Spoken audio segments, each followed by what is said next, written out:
69 cents. Ano yun? Nalalaman natin na mukhang may something, may amoy PC. Amoy PC. Medyo, iba, kakaiba. Paano? Paliwanag niya, normal na lumobo sa 23 billion pesos ang presyo ng proyekto. Dahil kung dati, 90,000 per square meter lang ang presyo ng lupa sa Taguig. Ngayon, posibleng umabot na sa 500,000 pesos per square meter. Grabe, 90 to 500,000 ang paglaki ng per square meter. Pero kung si Lacson pabor, tila nagulat naman si Senator Nancy Binay sa mga pahayag ni Escudero. Si Binay ay dati ring chairperson ng Senate Accounts Committee. Ayun!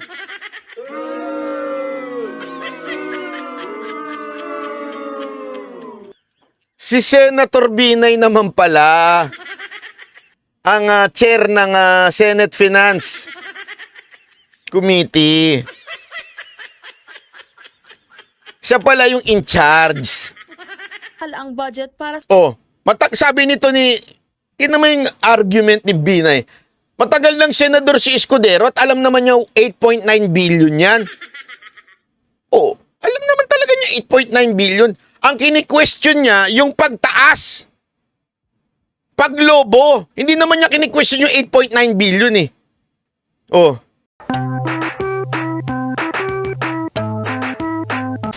May korupsyon na namang nabuking sa Senado. Ito kaya ay totoo? Ito ho ba ay haka-haka lang? Ano kaya ang tunay na nangyari ho dito sa Senate building? Grabe Mamaya ipapakita natin kung bakit natin nasabing ito ba ay may korupsyon. Abangan Ito panoorin nyo ito. Napaka-importante to. Kasi alam nyo mga kababayan, ito ho ang dahilan kung bakit naghihirap ang bawat Pilipino. Naghihirap po ang bawat Pilipino, nananatili tayong third world country, nananatili tayong ganito dahil ho sa mga sobrang proyekto ng ating gobyerno. Sobra ho ang mga tinatawag nating mga substandard na proyekto ng gobyerno, tapos lobong-lobo yung amount. Ito panoorin nyo to. Grabe ho ito. Ipinahinto muna ni Senate President Cheese Escudero ang pagtatayo sa bagong gusali ng Senado sa Taguig dahil sa lumobong gastusin sa proyekto. Hindi raw itutuloy ang konstruksyon hanggat hindi natapos ang inutos niyang review. Nasa frontline ng balitang yan, si Camille Samonte. Halos buo na ang itinatayong bagong gusali ng Senado sa may Fort Bonifacio sa Taguig City. Mas importante pa talaga yun, kesa na gumawa ng batas at hindi naman pangit o hindi naman masagwa yung Senate building dyan sa Pasay, talagang kailangan pang ipagpatuloy ito. Kasi naaalala ko dati, pinahihinto to dahil sabi, prioridad na lang ibang bagay, wag na ito. Natapos, ang new Senate building ang nakatakdang maging bagong tahanan ng Senado mula sa kasalukuyang opisina nito sa GSIS building sa Pasay. Alam nyo, ilang taon na ho itong ginagawa. Hindi ko nga maintindihan kung bakit delayed ho ito Pero sa flag raising ceremony kasama ang mga empleyado ng Senado kanina, mismong si Senate President... Kapogi naman ng Senate President na yan. Kayong lahat, magbarong, except ako. Ang bihira. Hindi, actually, nakita ko sa Twitter yan, daming pumuna kay Escudero. Parang sinasabi nila, bakit naman ganyan yung Senate President natin? Naka-t-shirt lang to, di nga collar.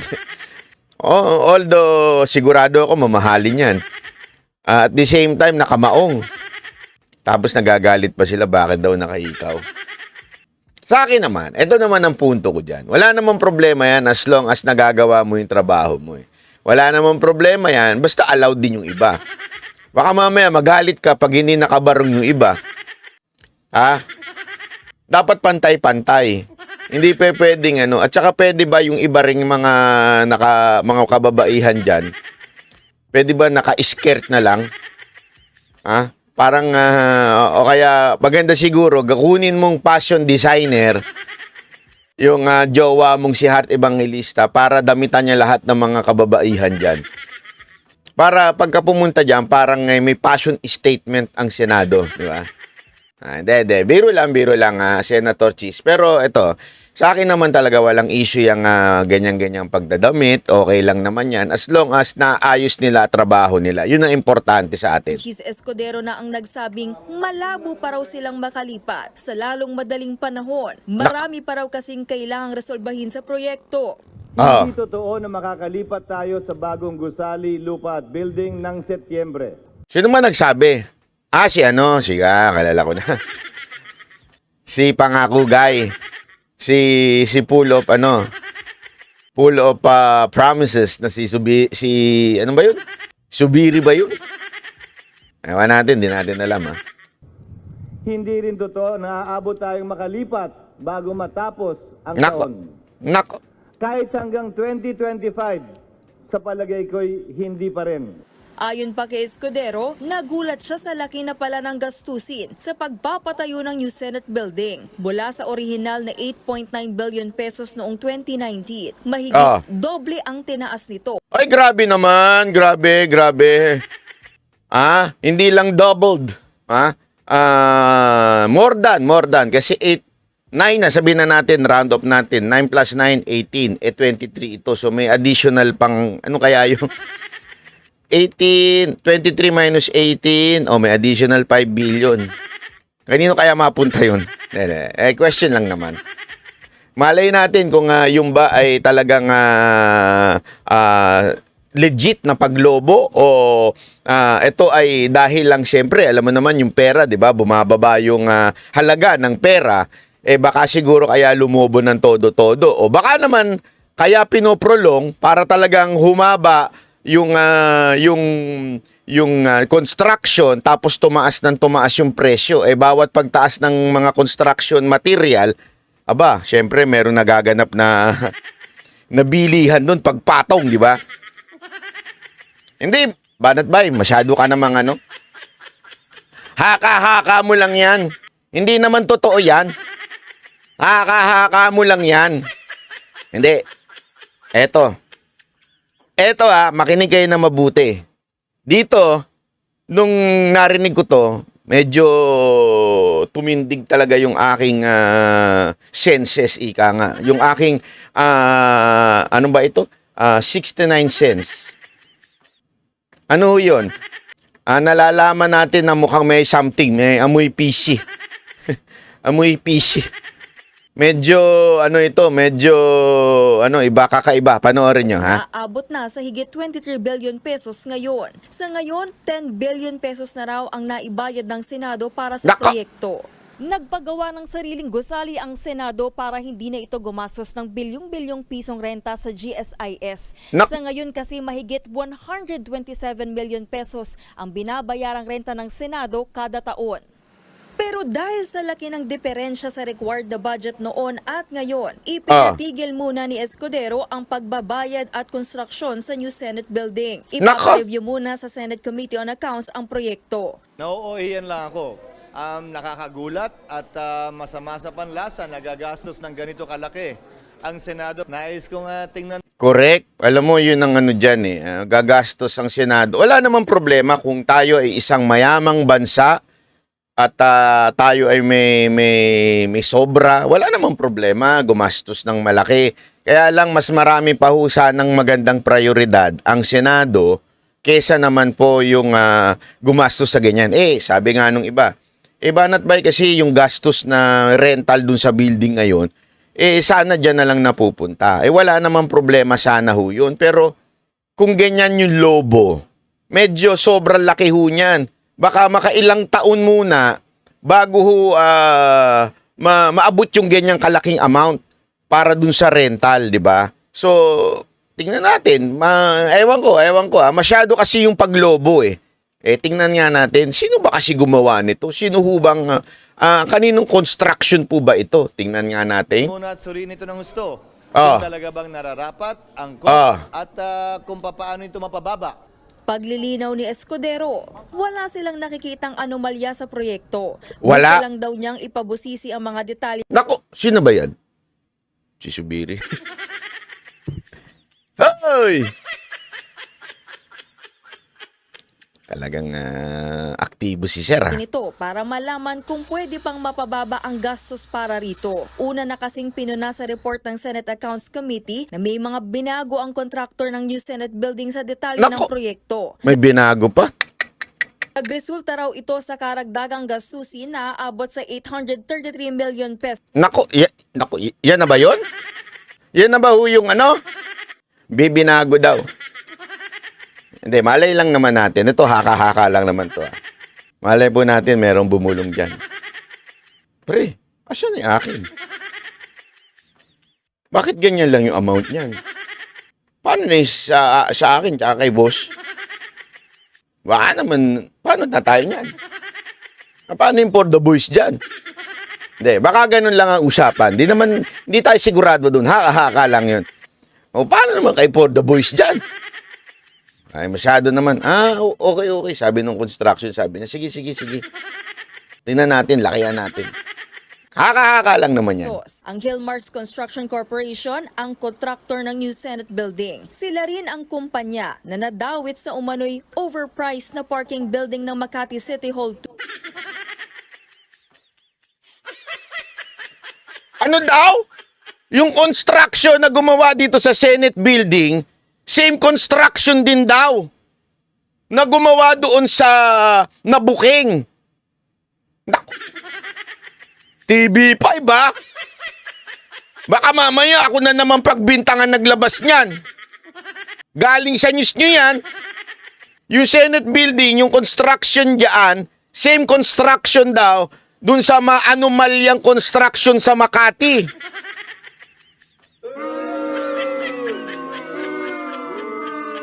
Sabihin ko na ba yung alam na dish?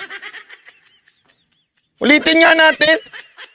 Tama ba yung pandinig ko, mga kababayan? O, pakingge. Ang kontraktor ng new Senate building. Sila rin ang kumpanya na nadawit sa umano'y overpriced na parking building ng Makati. Naku, yung parking!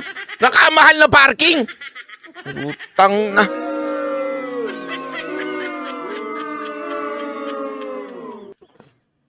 Wala ba tayong batas na nagsasabi na pag ang isang construction ay na-involve na sa maanumalyang transaksyon sa gobyerno, bawal nang kunin?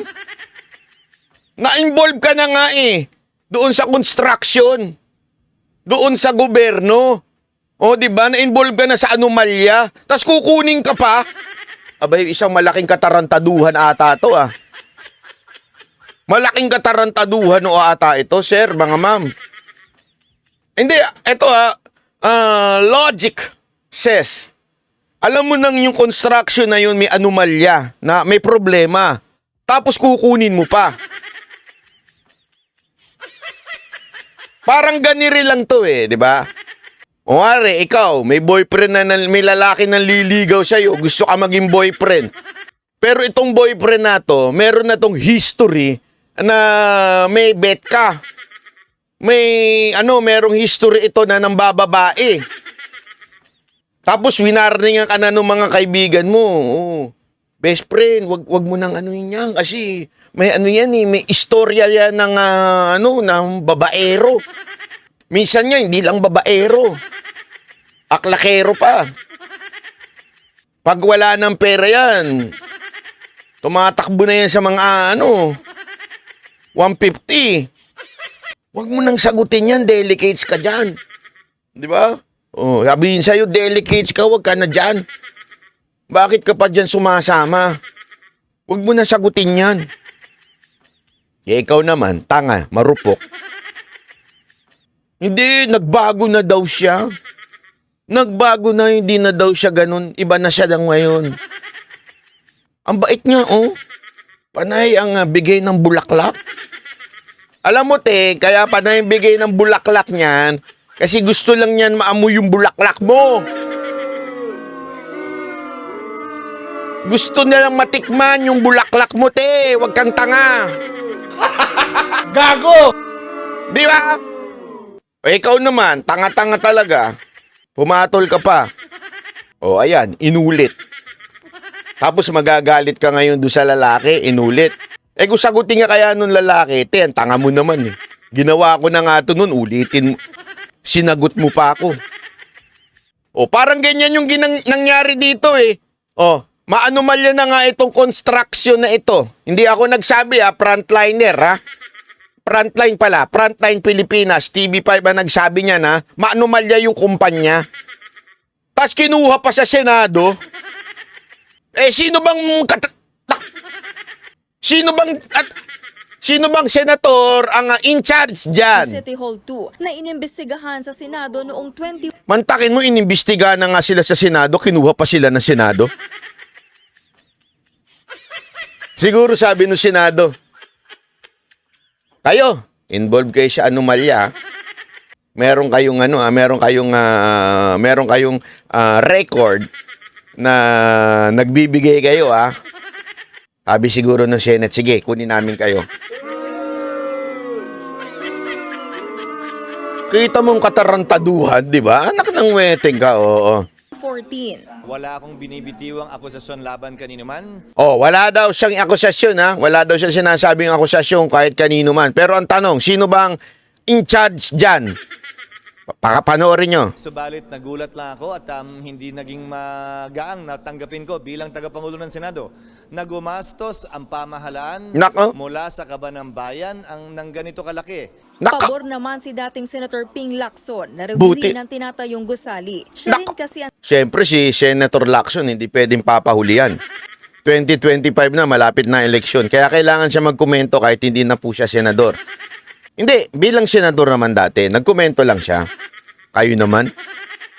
Hindi totoo naman. Nagkomento siya, hindi din siya pabor na ganun daw kalaki. dating Senate Committee on Accounts Chair ng pasinayaan ng konstruksyon sa new Senate building. Pero paliwanag niya, normal na lumobos sa 23 billion pesos ang presyo ng proyekto. Dahil kung dati, 90,000 per square meter lang ang presyo ng lupa sa Taguig. Ngayon, posibleng umabot na sa 500,000 pesos per square meter. Grabe 90 to 500,000 ang paglaki ng per square meter. Pero kung si Lacson pabor, tila nagulat naman si Senator Nancy Binay sa mga pahayag ni Escudero. Si Binay ay dati ring chairperson ng Senate Accounts Committee. Ayun!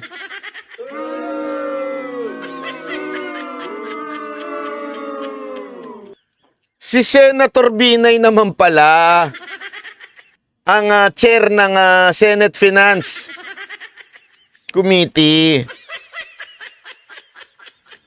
Siya pala yung in charge.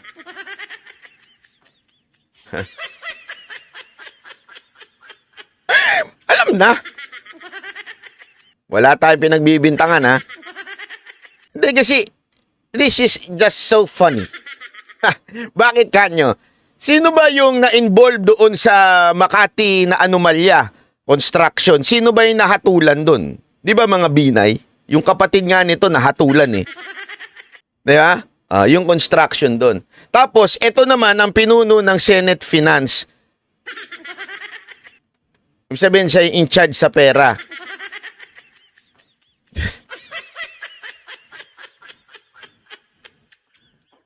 Kakatawa, no? Sandali this is on record Yung kapatid niya meron talagang problema. Nagka-problema, 'di ba? Nahatulan May problema tungkol doon sa paghawak ng pera doon sa kanilang lungsod. Tapos yung kapatid ang inilagay nyo sa Senate in charge ng finance.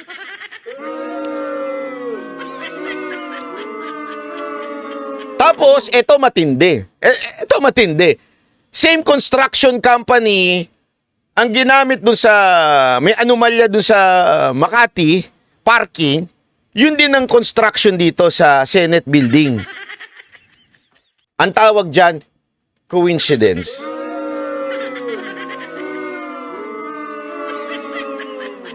Iyan po'y nagkataon laang. Fate ang tawag dyan. F-A-T-E. Kapalaran. Walang yung kapalaran yan. Kapalaran o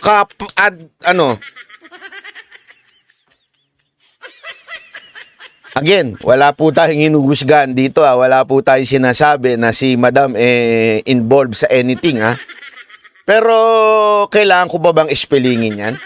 Kailangan ko ba bang i-drawing sa inyo yan? Hindi, kayo na lang po mga kababayan. Kayo magsulat dyan sa baba. I-comment nyo.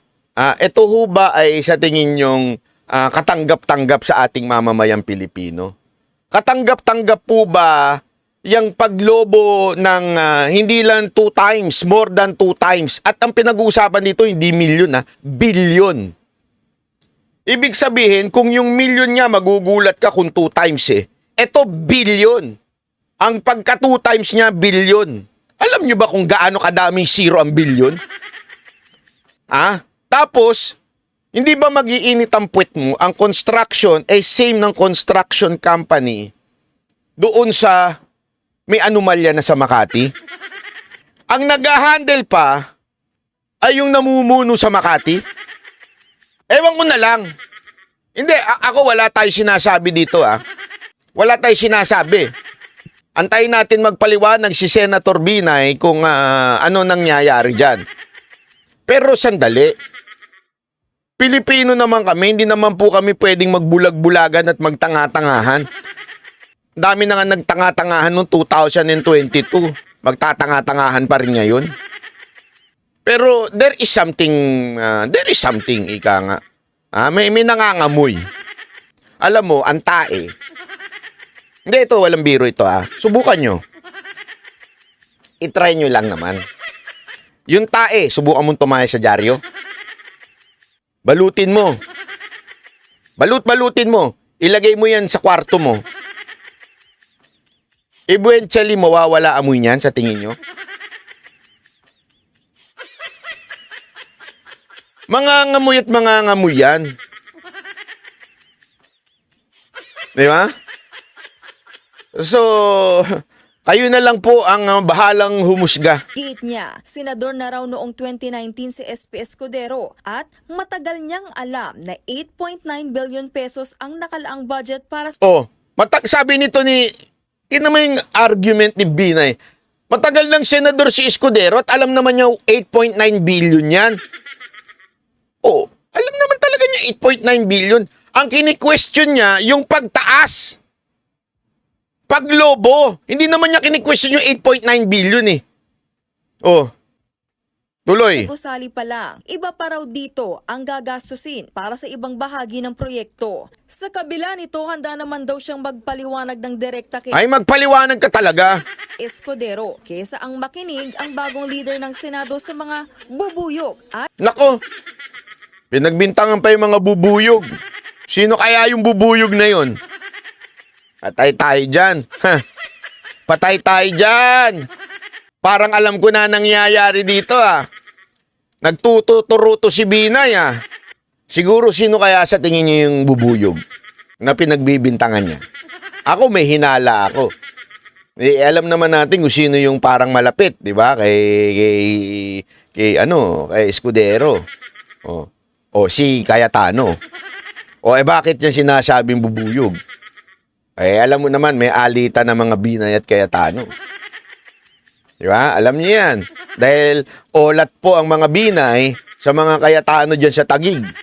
Napahiya sila dyan Supreme Court nagsabi, pahiya sila. Kaya, ayan na, bumibira na si Madam. Balita ko lang naman, ang tatakbong mayor ng Makati yung asawa nito. Hindi nga sila magkasundo nung... hindi. Siya pala, tapos yung mayor ngayon ng na Binay, ang tatakbo doon yung asawa niya. So para magkakalaban na naman ang Binay to Binay. Although hindi pa naman confirm yan. Antayin natin. Kasi yun ang bali-balita Ito ang tatakbong mayor, tapos yung isa naman tatakbo yung asawa ng mayor ngayon, tatakbo din. Kaya nga ngayon sabi niya huwag ka kasi nagpapaniwala sa mga bubuyog. Kung sagutin ka kaya, okay lang makinig sa bubuyog kaysa naman sa baboy ramo. Hindi, isipin mo yun Kung sakaling sumagot si Escudero ng ganun. Di ba? Yari ka, kaya madam, wag kang humihirit na mga ganun, di maganda yun. Buti hindi sumagot si Escudero. nagmamarites lang. Nagbabalitang mula sa frontline. Oh, di ba? Alam mo, eto lang, pinikita lang natin yung facts. Facts over price. More than double. Second fact, yung construction company ay yung na-involve sa anomalya dyan sa Makati. Third fact, bilang chairman ng Senate Finance, ikaw yung naka-in charge. Fourth fact, yung anomalya sa Makati na di umano na akusahan yung construction ay under ng kapatid mo. O, pamilya nyo, Binay. Wala naman po tayong ini-imply dito.